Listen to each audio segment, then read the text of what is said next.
आजकल बरसात हो रही है। बहुत सारे समाचार क्षितिज में इधर उधर बिखर रहे हैं, लेकिन हमारे दिव्यांग भाइयों को अपने रोजगार के विषय में चिंता है। ये स्वाभाविक चिंता है और इस स्वाभाविक चिंता पे हमें केंद्रित भी रहना चाहिए। जब तक हम रोजगार नहीं कर सकेंगे, जब तक हमारे पास कोई आय के साधन नहीं होंगे, तो इस प्रकार चाहे राष्ट्रीय स्तर के हों, प्रादेशिक स्तर के हों, उन समाचारों को जानने की तो आवश्यकता है, उससे लिप्त होने की कतई आवश्यकता नहीं। अभी जैसे ओलंपिक खेलों का मामला था, वक्फ बोर्ड की बात थी, ये तमाम तरीके के समाचार हैं। इन समाचारों पर हमारे सोमवार को समीक्षक प्रवीण सिन्हा जी अपनी राय भी रखते रहे हैं। लेकिन आज हम मित्रों आपके रोजगार संचालन के विषय में कुछ अति महत्वपूर्ण बात बताने जा रहे हैं, उसको सुनिएगा। जी हाँ, मैं दिव्यांगम यूट्यूब चैनल से विष्णुकांत मिश्र आप सभी का अभिवादन करता हूँ, नमस्कार करता हूँ और आपके लिए एक बहुत बढ़िया योजना बताने वाले हैं। और उस योजना को आपको स्वयं केंद्रित होकर कोई किसी के सहायता या किसी की सिफारिश की जरूरत नहीं है। आप स्वयं अपने आप अपने संसाधन जुटा सकते हैं।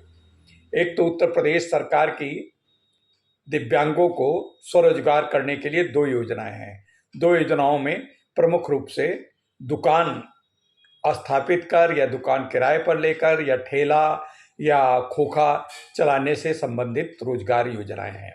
उनके विषय में मैं बताना चाहूँगा। इसमें कोई सिफारिश की ज़रूरत नहीं, कोई दौड़ धूप की ज़रूरत नहीं है। उसके लिए पहली योजना है 20,000 रुपये की।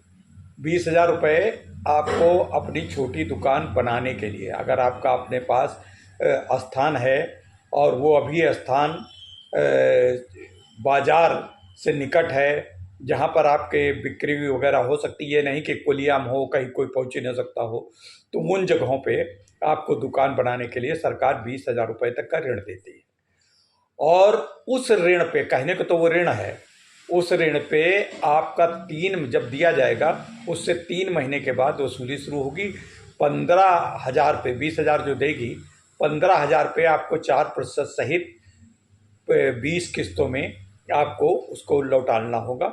उस पर 4% ब्याज खाली पड़ेगा और 5,000 रुपये आपको अनुदान रूप में दिया जाएगा। लेकिन ये 5,000 रुपये अनुदान तभी होगा जब 15,000 रुपये जो आपको 4% ब्याज पे दिया गया है उसकी सारी किस्तें पूरी निकट जाएंगी, तब 5,000 रुपये का आपको अनुदान छोड़ दिया जाएगा और आपसे फिर वसूली नहीं की जाएगी। उसी तरीके से अगर खोखा, ठेला या कोई ऐसी अपनी लकड़ी की गाड़ी या कुछ इस तरीके से बना करके आप बेचना चाहते हैं, चलती फिरती दुकान जिसको हाथ से चला करके, तो उसके लिए 10,000 का ऋण मिलता है। और उस 10,000 के ऋण लेने के लिए आपको जो है 5,000 7,500 के ऋण के ऊपर ऋण माना जाएगा, जिस पे 4% के ब्याज से आपकी वसूली की जाएगी और शेष रकम आपको अनुदान दे दी जाएगी। यानी 2,500 रुपये आपको अनुदान में दे दी जाएंगे। लेकिन ये अनुदान तभी मिलेंगे जब आप 7,500 रुपये की पूरी आपूर्ति 3 महीने के बाद से जो वसूली होगी, हर 3 महीने पे एक किस्त देनी होगी। तो ये नहीं कि हर महीने किस्त देनी हो, 3-3 महीने किस्त ये दिया जा सकता है। अगर आप समर्पित होकर के अपना ड्यूटी, अपने रोजगार पे केंद्रित हैं, अपना पूरा फोकस लगाए हुए हैं, तो आप ये कर सकते हैं। अब रही बात, कुछ बातें मैं इस तरीके की बताना चाहता हूँ कि जैसे इन रोजगारों को करने के लिए क्या देखना चाहिए। आपको रोजगार देखने के लिए, करने के लिए सबसे जैसे कापी किताबों के रोजगार कर सकते हैं आप, परचून की दुकान कर सकते हैं, छोटी मोटी दुकानें कर सकते हैं, गाँव में कर सकते हैं, नगर में कर सकते हैं, छोटे छोटे मोहल्लों में कर सकते हैं, और बच्चों के सामान बेचने की दुकानें कर सकते हैं, खिलौनों की दुकानें कर सकते हैं। आप जो रसोई घर में सामान लगता है उसकी दुकानें कर सकते हैं। अप्लाइंसेस की जैसे गैस, चूल्हा, इस तरीके की इनकी दुकानें भी कर सकते हैं। गैस चूल्हा रिपेयर, स्टोव रिपेयर, ये स्टोव बेचने का काम कर सकते हैं। इन सब चीज़ों को काम करके आप अच्छा खासा कमा सकते हैं। और परचून की दुकान तो आप कर ही सकते हैं। तो इनको करने के लिए आपको शर्माने की ज़रूरत नहीं, इस पर फोकस है। आपको 6 बजे से लेकर के 10 बजे रात तक बैठना पड़ता है, उसमें खाना पीना भी करना पड़ता है। हमारे एक बिस्वा के करीब एक हैं उन्होंने अभी गाड़ी भी खरीद ली है। बबलू जी, वो अपना दुकान करते हैं, उनको 1 मिनट बात करने की फुर्सत नहीं मिलती है। दोनों पैरों से विकलांग है, पैरों से घिसल घिसल के चलते हैं, लेकिन वो दुकान चला रहे हैं।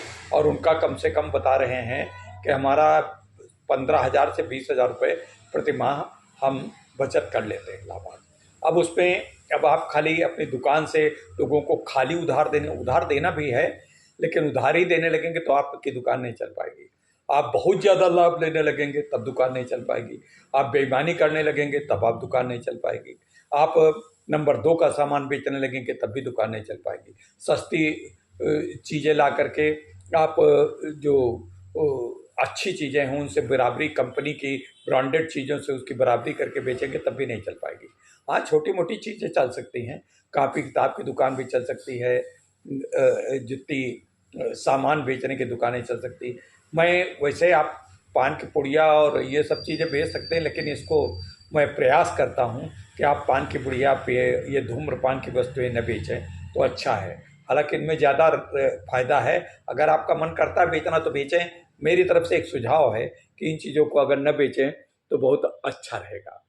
तो मित्रों, आप खाली मुखापेक्षी रहें कि हमको रोज़गार नहीं मिला, हम घर पे बैठे हैं। आपके इसमें दिव्यांग व्यक्ति स्वयं ऐसा काम करें, पड़ोस में सामान सब रख लें और अपने हाथ से एक जगह बैठ जाएं, वो सब सामान दे सकते हैं। ये ज़्यादा जब दुकान चलने लगे तो एक आप चलने फिरने वाला व्यक्ति कोई या मुख बधिर व्यक्ति को लगा ले, वो पहुंचाने के लिए कोशिश करता है। दिव्यांग दूसरे दिव्यांग के सहायक बन जाए, एक दूसरे के पूरक बन जाए, ऐसा काम करने का प्रयत्न करिए।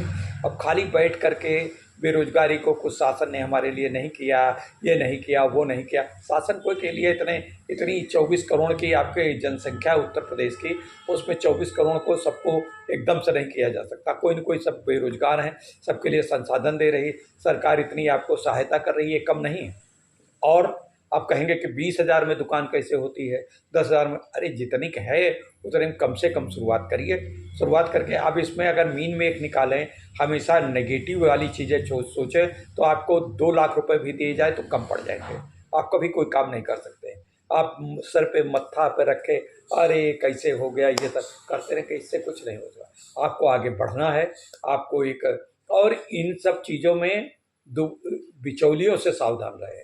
कोई कहे कि हम आपको ऋण दिला देंगे, इतने % दो, मत मना कर दीजिए। आपको इन ऋणों को प्राप्त करने के लिए जन सुविधा केंद्र पे जाना, वहाँ फॉर्म भरना है, फॉर्म भर करके डाल देना है, आपको संबंधित जगह से बुलाया जाएगा, आपको ऋण दिया जाएगा। लेकिन ये ऋण भी प्रथम आगत प्रथम स्वागत के आधार पर, जो पहले पहुँचेगा उसको मिलेगा, उसके बाद पहुँचेगा। 1 साल में हर जगह के लिए, हर ब्लॉक के लिए एक सीमा रेखा तय है। लेकिन ब्लॉकों में इस समय ये है कि मुझे पता चला है कि दिव्यांग लोग इसके लिए अप्लाई ही नहीं करते। कोई दिव्यांग इस प्रकार की दुकान खोलने के लिए, ठेला और खोखा लगाने के लिए कभी भी ऋण अप्लाई ही नहीं करता है। अच्छा, आपको एक और बात बताना चाहता हूँ मित्रों, कि जब इस प्रकार का ऋण लीजिए या उसे, तो आपको दुर्व्यसन से बचना चाहिए। आप दारू पीने लगें, आप जो है पान पुड़िया और सिगरेट और सबको खाने पीने लगे तो आपका नहीं कोई बचत है। आप दोस्तों को बुला के 50 बार चाय पिलाने लगे और ये आइए आइए, ये ठीक है, जनसंपर्क करें, ऐसा मैं नहीं कह रहा हूँ कि किसी को चाय न पिलाइए, कभी कभी पिला सकते हैं, लेकिन हर समय आप बुलाएंगे, दोस्तों की चटिया लगाएंगे तो आपकी दुकान नहीं चल सकती है। वहाँ आप ताश खेलना शुरू कर देंगे, वहाँ बैठना करेंगे, राजनीति के ऊपर चर्चा करना खाली शुरू कर देंगे तो नहीं चलेगी। आप बातचीत करिए, आप बात करिए। अच्छा, इन सब बातों के अलावा आप कोई भी व्यवसाय, कृषि यंत्रों का व्यवसाय शुरू कर सकते हैं, कृषि बीजों का व्यवसाय शुरू कर सकते हैं।